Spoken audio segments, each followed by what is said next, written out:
Hi, what's up? Not a whole lot. Welcome to the Super Media Bros podcast. I'm Midnight Agent Raw. And I'm Okame. One of the episodes we didn't want to have to do. We didn't see it coming. Not this soon, at least. Nah. We'll probably have some funny memories and things like that, but for the most part, it's not necessarily like, oh yay, or complete bummer. Mm-hmm. But obviously, if you haven't read the episode title or have not listened to the news for the last week or so, this is an episode about Stan Lee. And all the good he has brought to all of nerd culture. Oh, fuck yeah. And we're not going to get, like, how do I put this? We're not going to do a full-blown, like, we're not going to biography. We're not going to dissect his life, like, year for year, because pretty much everybody already knows, you know, what Stan Lee has been, what he's done, who he was, you know, etc. So this is more of just, like, what has he done for us, like, individually? What have you done for me lately? But, yeah, seriously. It's pretty much just two friends sitting here talking about our childhood where Stan Lee was involved as far as just Marvel Comics in general for the both of us, because we both grew up reading plenty of this material. But one thing I've always personally enjoyed was just how the comics impacted you in a separate way other than entertainment, because I felt Marvel's characters, the ones that he helped co-create, the reason I was always drawn to him is because of the humanistic quality of all these characters and how you were able to relate to any one of them. Somebody could be going through the same, you know, shit, especially, you know, people like Peter Parker, who struggles trying to be this, you know, high school kid going through real life kid stuff, but still having to, you know, bear the burden of being a hero, even though he wants to. You know? Or like the X-Men who go through, you know, prejudice and all the hate that the world has to offer because they're different, you know? Yeah. We pretty much live in that right now, and it's interesting that when the rise of DC started happening, you know, many, many decades ago, that their characters were more of the title of superhero. Like, they were the gods, they were the power, you know, that you would think of in a character, but there was not too many human traits to them that you can relate to. And then, you know, Marvel came around with Stan Lee and all the others, and like you said, they make them more sociably relatable, not just like, oh, well, I'll go through these certain struggles, but they even gone as far as like certain, you know, mental illnesses, certain like, you know, the lesbian, gay, stuff like that. They actually tackle a lot of these common issues that we deal with in society. So it's refreshing to see that we get, like you said, both the entertainment aspect and the relatability of these characters. And that's a good way to draw people in, because, you know, I know people are interested in reading about certain personality types or certain, you know, events in life that, you know, what causes this, or how do I deal with, you know, da-da-da. But there, like you said, there's the entertainment quality of these comics that to draw you in. You get attached to these characters. I mean, for me, one of my earliest memories was when there was a store open here in town called KB Drugs. They sold comic books like near the newsstands, and I remember that every like week I would go over there and I would pick like 2 or 3 comic books out off the racks, and it was almost always a Spider-Man or an X-Men comic. Mm-hmm. And that's where my interest in everything started. I was probably like 6 or 7, really. And, you know, the more I read about them, because I was, you know, young enough to where I wasn't getting things in the correct order. It wasn't until much later in life that I was like, okay, I can get all these trade paperbacks, you know, these stories that I grew up reading condensed together. I think what did it for me was being able to see the comics, but then, oh, hey, there's actually, you know, we look back on them now and we sit there and go, oh, the 1978 Spider-Man movie was, ugh. Or, you know, the Incredible Hulk TV series, which was, it still holds up today, but you see like Daredevil and Thor being introduced in that series, and you're just like, man, I hope one day we get, you know, good visual representation. But at the time, growing up, that's what we had, and we loved it for what it was because we saw our heroes on screen. Mm-hmm. And some of those characters, obviously, Stan has helped influence or co-create with Jack Kirby and then Steve Ditko, which was Spider-Man. So I remember my first memory was watching the 78 Spider-Man, which I don't know if you've checked that out, but it's the suit design is almost the same as that Japanese Spider-Man. Yeah. Have you seen the clips of that float around? Yeah, I have. Oh, God. And that is pretty funny. But, I mean, I think Stan just loved the idea of these characters just being on screen. You can tell in his cameos. He cameoed in a lot of the, live action stuff. Mm-hmm. And, yeah. But, I mean, that's my childhood memory is definitely Spider-Man and X-Men. And I'll get into more characters later. But what about you? I think I was 8 or 9, I want to say. I primarily didn't grow up in a family environment that was very into like the nerd culture or the science fiction or anything like that. So I had to eventually kind of find it myself and surround myself with people that knew about it. And I was in middle school, and my mom had met this guy. I don't remember his name at the time because it's so many years ago. But he offered me this clear Game Boy, the brick one, like the big massive one. Oh, yeah. And a case of games. And I was like 5 of them, I think, is in there. And one of the games I was thumbing through was Iron Man, Manowar, and Heavy Metal. And I'm like, well, what is this? Like, I've never seen this before. So I started playing it, and, back in the day, like, Game Boy was a shit, so I immediately got hooked onto the game. And I was like, well, who is Iron Man? So as I, got more into it, my school that I went to, there were a couple of kids my age that were into the same stuff that I was, and there was one kid that I knew. He would offer me like comics to read, and if I wanted to buy them off of him, I would, be able to do so because my mom wouldn't bring me to go buy them, basically. So I would just, bring some money to school and be like, hey, I like these, I want these, and I ended up buying a good 10 or 20 comics at one point. Some of my first ones were like The Punisher. I think I had one Spider-Man comic. And then there was a bunch of like random like Dark Horse comics I came across. But like those were the two main ones that stuck out for me. But I was wanting to eventually find out more about Iron Man. And then as the years progressed, I started getting the ability to research more into it. And that's when, I started going to the comic store here in Lake Charles and actually, diving into the world more than I wanted to back in the day. So my introduction was Iron Man, obviously, and ever since then, I liked his character as a whole because he shines in the personality and like the intelligence, but at the same time, he has his own demons. He deals with alcoholism, he deals with, just the strains of moral right and wrong, and like he takes things to heart whenever he fucks up. Yeah. So it's, I don't really relate with the alcoholism part, but I do relate on some aspects. Like, I do take things like heavy-hearted whenever, I fuck up or anything like that. And then, I started to find these other characters like, Iron, Thor and Hulk and the X-Men, which I got into the X-Men games not long after that on the PlayStation 2 when I was in college. So that kind of helped spur it even more so. But yeah, like that day when I got that Game Boy in my hand with that game, that was like the breaking point for me for comics. Yeah, and you were going on with video games, and that was my next kind of natural progression because, like, see the comics, read a few of them, see some movies. Like, I've said this plenty of times, but my family owned a video store back in the day, but when we decided not to continue with it anymore, there were, several stores in town, and I remember Curtis Mathis being one of the stores that sold videotapes and rented them. And I would always go in there and I would rent, like I said, I would rent that 1978 Spider-Man for so long.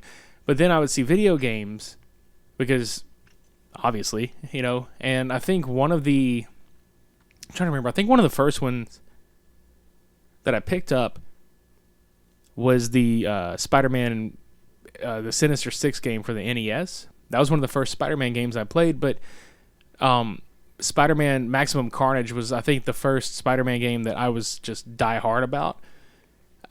There was also the Spider-Man X-Men Arcade's Revenge, and that is what actually got me into the X-Men, was that game, because I was like, oh, you're still growing up being like, hey, these characters all interact with each other in the same universe. So that, made my brain go, oh, what else is there? Mm-hmm. And, and you start seeing everything else. Like, you see, like, action figures. That was the other thing.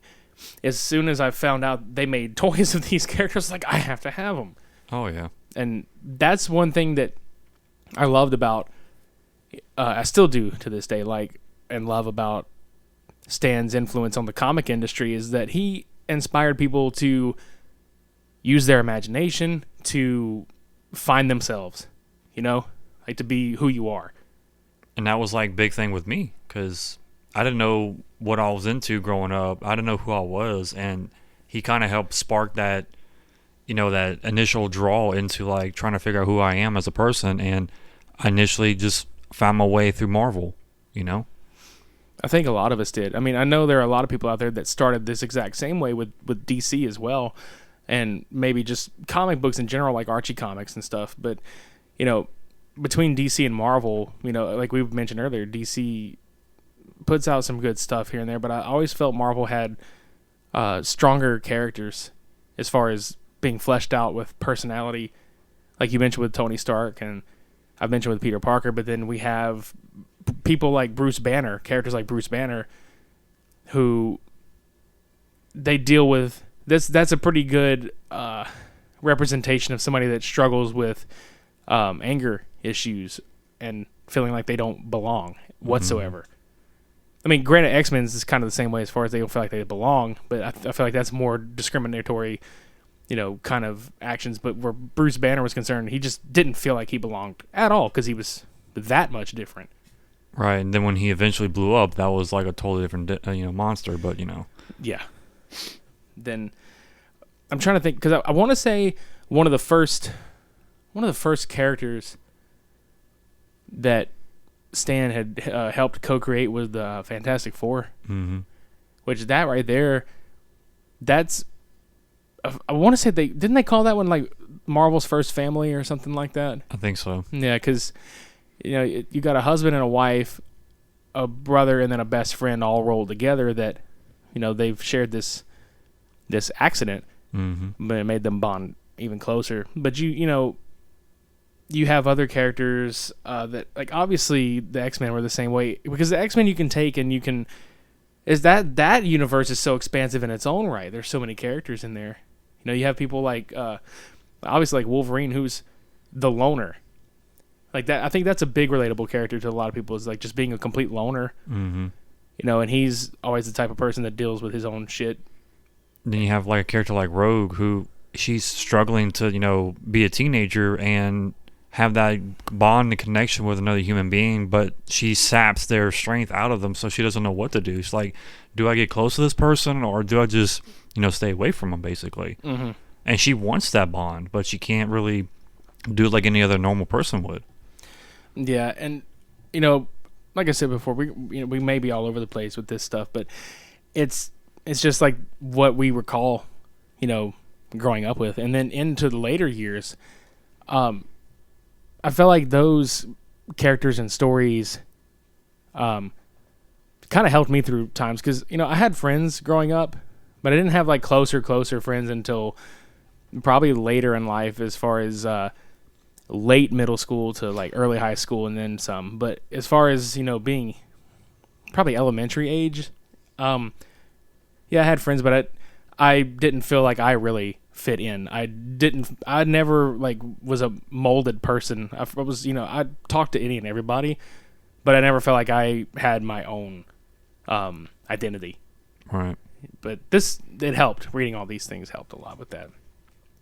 Yeah, because that's what we mentioned earlier. With, it's not just the entertainment value that people pick up on. Like, yeah, there's action, there's these gigantic, like, badass enemies and these superpowered beings, but at the same time, it's like you can only go so far with that concept before it becomes like just a stale interest. And then you start throwing in human elements, emotional elements, that you can look at this character and be like, wow, I relate to Peter Parker, or I relate to Tony Stark. in some form or fashion to where that's my character, not just because of the power that they possess, because they're a cool spider mix, or he's crafting an armor that can literally, decimate cities and stuff, but, it's just, there's something about them that Stan was like, I see this every day, so I want to write about this part right here, because I know there's people out there who struggle with it, and this is my way to connect to those people without directly being with them. It's like indirect, subconscious feeling that made us reach out to Stan in some way and be like, look, dude, you're helping me. Mm-hmm. And not many people know how to do that anymore. Like, how do you reach out to anybody these days without it being, okay, I'm gonna call this person, I'm gonna text this person, I'm going to write a letter to them, or I'm going to go to their house and be like, hey, what's up? And that can be limited based on where you're at.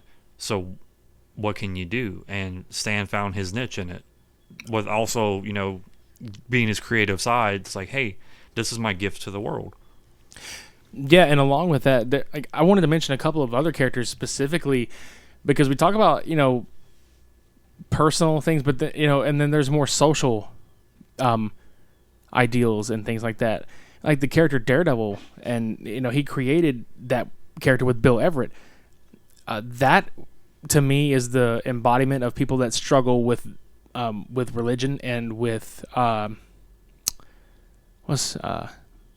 to think of the right way to word it.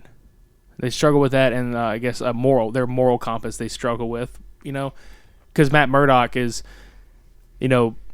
Catholic, blind lawyer, but he's going out at night and just fucking everything up in sight. I mean, he's bad guy wise. I mean, he's kind of like the Batman of this era, if you think about it, because he has to struggle with, like, okay, do I kill these people? Do I maim them real bad, or do I just bring them in based on what they've done? And Matt has to struggle just like Bruce does. He can't break his moral code because this person killed 20 people or something. Yeah, and it all boils down to, like, I'm a hardcore Catholic. This is wrong, but but I'm struggling with that because I feel this is, like, somebody could go into the court system could fail them. Could fail whoever this person, was fighting, and it's like, or Elektra can come and influence them again. Pretty much, and that's a Frank Miller character, but obviously that was a big, representation of peer pressure, basically. Speaking of Franks, how about Punisher? I mean, you have, like, hardcore PTSD character that struggles with integrating into the real world because of everything he's been through, and just he goes his own path, carving justice into the system because nobody else will do it. But at the same time, it's the same thing with, like, Daredevil. Like, he doesn't struggle with what he thinks is right or wrong. He does it because that's how he sees it. Yeah. But you have people who deal with, like, loss and depression and just rage-inducing emotions from just their history, and you don't really reach out to those people because you don't know how to. Yeah. So you have Frank Castle, who's like a good representation of what people like that deal with. And I'm trying to think. I'm not sure if Stan had anything as far as the creation-wise, but the characters themselves, I think Stan knew. I say knows. He knew that no matter who it was, like, these characters had something relatable, and I think that's what's bringing me to my next one is Black Panther, because it was one of the first, if not the first, like, larger scale, like, African American superheroes, and that is a big deal still to this day. It's I remember growing up, I had a couple friends of mine that loved these characters, but they were like, where's my character? And it's like, this is it. Fucking Black Panther is that character, and it's a hell of a character. He runs his own country. He's a diplomat for the whole entire world of his country. He has, like, spiritual tie-ins with how he gained his power with the Black Panther spirit. And it's just, he struggles to basically rule a kingdom, not let his kingdom be overrun by the outside world and corrupt what he has built with his ancestors, before him, and just be the hero that his father, wants him to be, or what he wants to be, basically. Yeah. Like, that's a good character on so many levels. And another character that really, I think, really kind of hits home for a lot of people is Doctor Strange. Not necessarily because of, he's a surgeon, blah, blah, blah. But it's one of those, hey, what do you do when your profession, when your gift or your talent, ability, your ability is, human abilities are taken away, and now that gets on the cosmic side more, obviously all this is fantasy, but this delves more so into that fantasy realm. But I think a lot of people can relate to Strange as well, because I think he's a good example of like, oh, hey, this is kind of this arrogant asshole that kind of gets put in his place by life. Right. And finds a spiritual, quote unquote, I use air quotes, like a spiritual path elsewhere. And just becomes a sorcerer and he decides to use his powers for good. And see, speaking of the cosmic side of things, I think there's a group that I can come up with now that relates in this topic too, is the Guardians.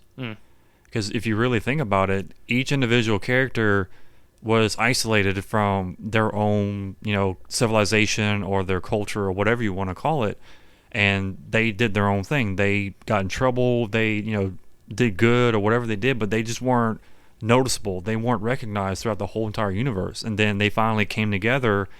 Even though they, struggled to bond with each other, they eventually became that family that they never had or they lost. Yeah, it's that good, like, lovable, dysfunctional family. Right. And it kind of highlights the aspect that, we were talking about earlier with, we don't belong. Like, we felt like there's nobody out there that we can call a family or friends or whatever. And these 5, just happen to come together and like, hey, we actually fit together. Like, we can deal with each other's bullshit and, actually make things happen, Mm-hmm. I want to kind of move to like the TV side of things, like cartoons, because like, this is us like talking about these characters now, and we're gonna meet in the middle somewhere, because like, obviously we explained as kids how our comic book side had come out, but like we move on to the cartoons, because everybody knows Saturday morning rolled around, or if you got out of school and you turned on Fox, you would get Spider-Man and X-Men. And then they even had like short run like Silver Surfer and Incredible Hulk cartoons from the same companies and stuff. So, but I think the Spider-Man and X-Men cartoons were the most popular, especially like 1993 through, I think, 96 or 97? I think maybe it's 97. Further. But I just see it all visually play out, because these cartoons were pretty faithful to the comic storylines. And I remember on a few occasions where the X-Men made me really stop and think. And this is back when, and I'm totally going to shit on today's stuff, because those cartoons had seasons worth of content. Now we get a cartoon only if there's a movie out. Mm-hmm. And those cartoons generally don't really match up to the same scale as the movies. Yeah, or the cartoons of yesteryear. Yeah. Like, which one did you really notice first? I mean, even if it wasn't the ones on Fox, because I remember I noticed the reruns of like Spider-Man and His Amazing Friends, where it was Iceman and Firestar. I think that was my first introduction. Mine was, like you said, the 1990s Spider-Man and the X-Men, because like any other kid back in that time era, like you come home from school and during the like 2-hour long like session that they had for cartoons, like from 3 to 5, you had the X-Men pop up and you just hear that epic like X-Men and like, okay, and you turn to the TV and you see freaking Wolverine slash his claws out with a little arc around him, and then Cyclops pulls his glasses off and he shoots in the sky and shit. Yeah, like that's what I recall like the most. And then that, and just the whole cartoon intro with Spider-Man where he gets bit by a spider and it has the flashy lights behind him, and he's just like, nah, nah, nah. Yeah. I think that was one of the first cartoons to use like a little bit of CG in the background, like where the backgrounds that normally people would just paint the action on top of moved as well. And so I can remember sitting and watching, and be like, "Oh my god, like this is so cool." Funny story, actually. I just remember this part. My mom had a Windows 95 computer at one point, and on this computer, they had this CD-ROM of a comic book maker with Spider-Man. Okay, now you're bringing back a memory for me too. Because I put that disc in, I was like, what the hell is this? And I played it with it, and I was like, oh, cool. So you can actually make your own comic cells with cartoon characters from the Spider-Man era. But what was really interesting was you can either draw it out yourself, or you can do like the actual pre-made like characters. But also, if you hold down the button and you scroll the character across the screen, it'll actually animate. Like, oh, that's so cool. In the background, I thought that was really neat. So I played with that for like days, if not weeks, at a time. Now, you brought this up, and I can't believe I even forgot about this. I don't remember what line it was, and I feel like not dumb for it, but it's just like, how did I forget?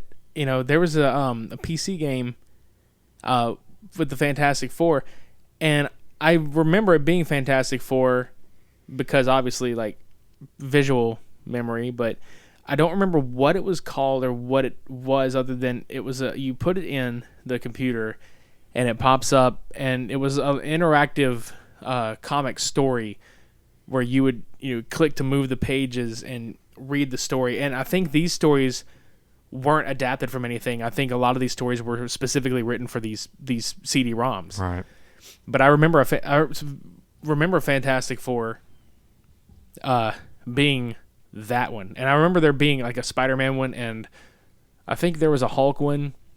I never got those, but I just remember, bam, yeah, boom, it hit me like a Hulk smash. Yeah, Hulk's mad because I didn't get his game. Sorry. There weren't that many good ones. Sorry. Right.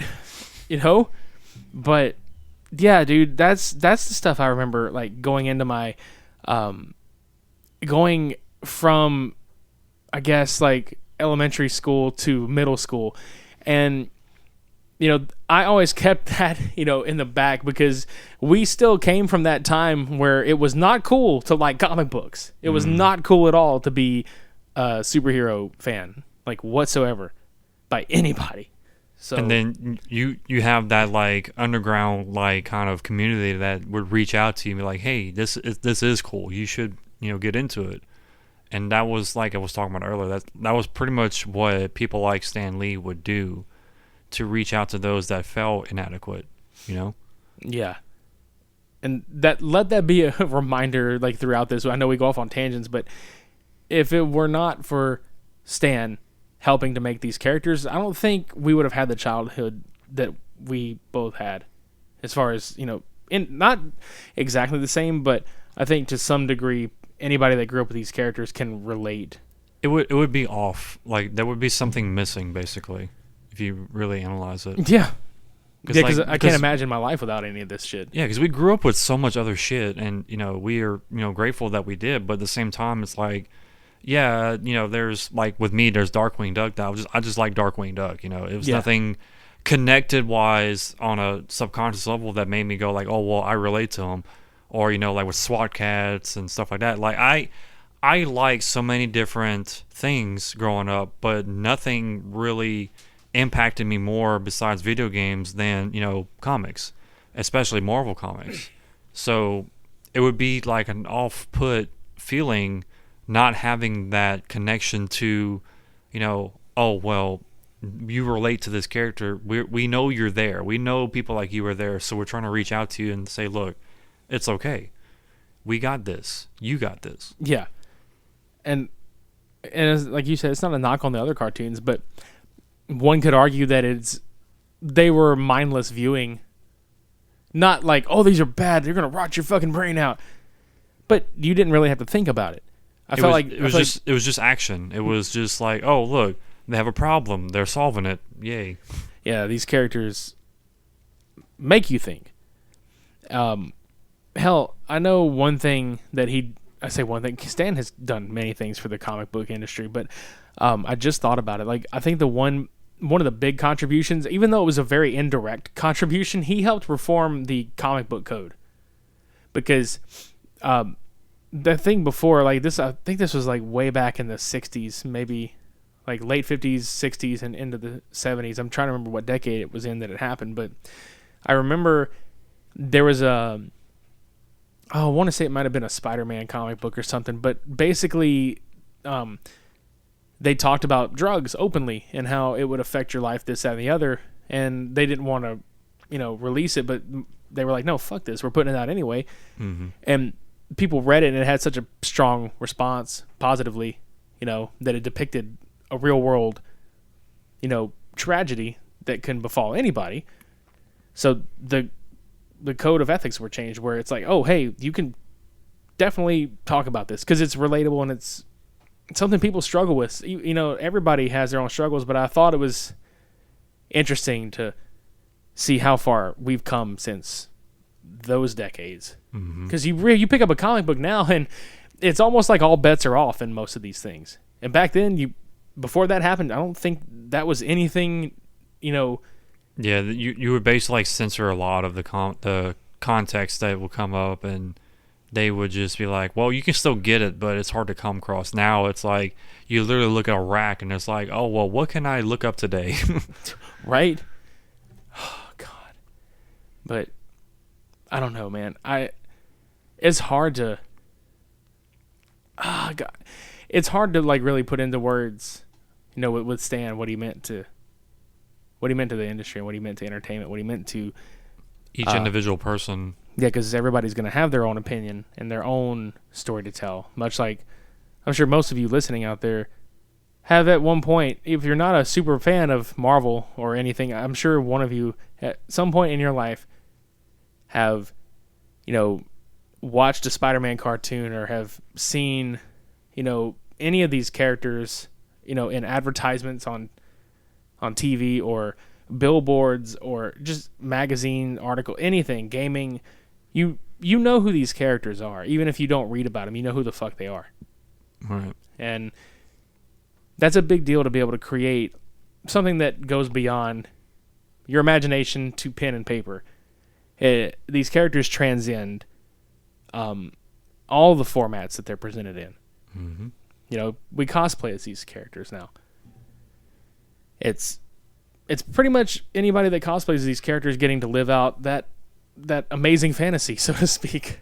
Or even now, there are people like us writing about these characters in their own, fan fiction or whatever you want to call it, to where, what if they went this direction with this character or this direction with it? They're letting their imagination run rampant because Stan and others with him basically portrayed that message like, don't inhibit yourself from being who you are and letting your creativity out. Do you, be you. Don't let yourself don't sell yourself short, basically. Yeah, and I think there's a few things I want to touch on before we get out of here, because I know we could probably spend all day on this, but we just wanted to kind of get in and put our 2 cents in on the life of this dude, which there are infinite amount of words you could do. Infinity War. Yeah, exactly. Infinity words. I know we don't want to end any of this on a somber note or a sad note. So, I think one of the things that Stan became most known for before he left us were his various cameos in all of the live action Marvel anything before he left. I mean, there were so many of them, but I'm sure there are people that have different favorites or, anything like that. What comes to mind first when you think about his cameos? I mean, because this has been in the Fox films, the Sony Spider-Man films, and the Marvel Cinematic Universe films, and I'm sure many others like Big Hero 6, like the animated stuff. So, I mean, just the main 3 that popped up first was the Civil War.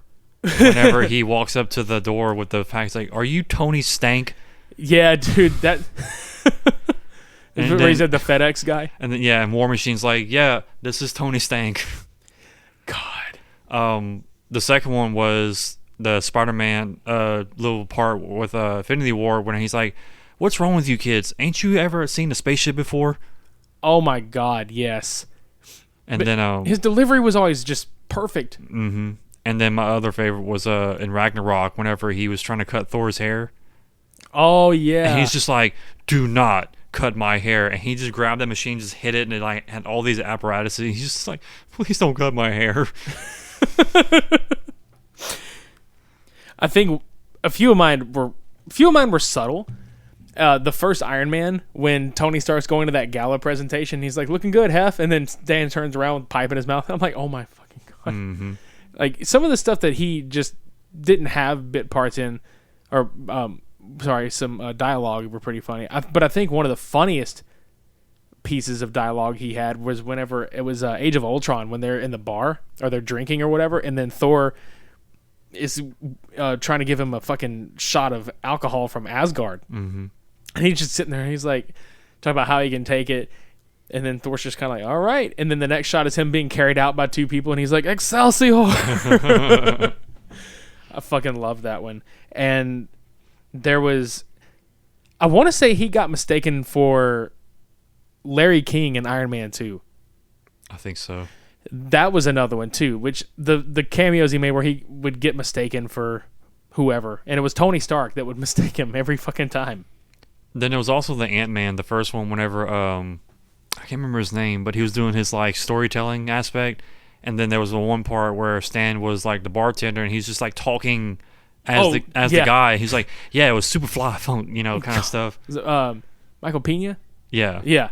God. Like just the way he talks and had Stan Lee's mouth open and closed to the words is so fucking funny. The Winter Soldier, when Cap goes to the museum to get his suit back, and he's the security guard. Oh man, I am so fired. Like, poor dude. He's like, who the hell's gonna fire a 92-year-old man? Like, that's fucked up. This is dark humor, but Thanos. Yeah, and there, I'm going to talk about that for a second, because there was like a meme going around the internet where that was happening, where they put the disintegration effect on Stan, just like in Infinity War, and people were like, "That's so disrespectful." And I'm sitting here like, dude, I think Stan would have chuckled at that. I think there would have been no better way to represent that than the Thanos finger snap, and he's just like, whoop, because yeah. He's just like Excelsior and just disintegrates. Oh, the Deadpool one where he's the fucking strip club MC. And we've seen this going around the internet too, which this is also kind of messed up. Deadpool is going to be the only Marvel character that knows Stan Lee died, because he knows he's a character. Mm-hmm. So let's wrap your head around that one for a minute.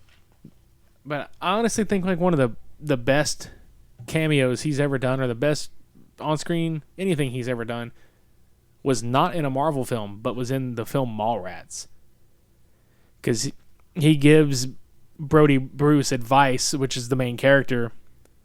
He gives him advice, on life and love, and I think that monologue or dialogue that he gives still holds up to this day, so impactful. And I don't know, I just feel like Stan was probably one of the best dudes to take advice like that from. He just seems like Stan came from a time where, by all intents and purposes, he could have been that, that old racisty grandpa person, but he just fucking was not. And that's one thing I've respected a lot about him, and I'm sure everybody else did, was he was always for equality and always for breaking down racial barriers and loving people, because everybody was born, on this planet, and right.